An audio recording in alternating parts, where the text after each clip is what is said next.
وتولى عنهم وقال يا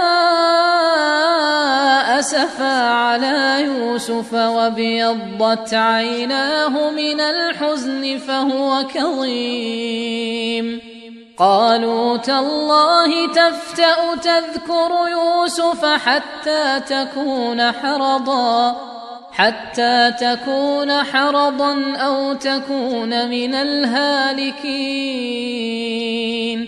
قال إنما أشكو بثي وحزني إلى الله وأعلم من الله ما لا تعلمون. يا بني يذهبوا فتحسسوا من يوسف وأخيه ولا تيأسوا من روح الله إنه لا ييأس من روح الله إلا القوم الكافرون. فلما دخلوا عليه قالوا يا أيها العزيز مسنا وأهلنا الضر وجئنا ببضاعة مزجاة فأوف لنا الكيل وتصدق علينا إن الله يجزي المتصدقين.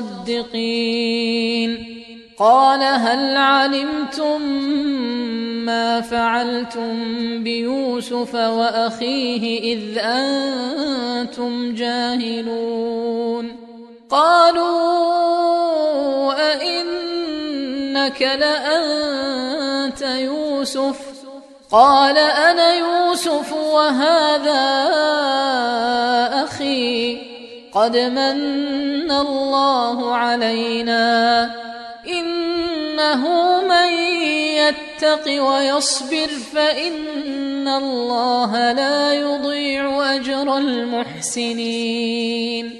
قالوا تالله لقد آثرك الله علينا وإن كنا لخاطئين.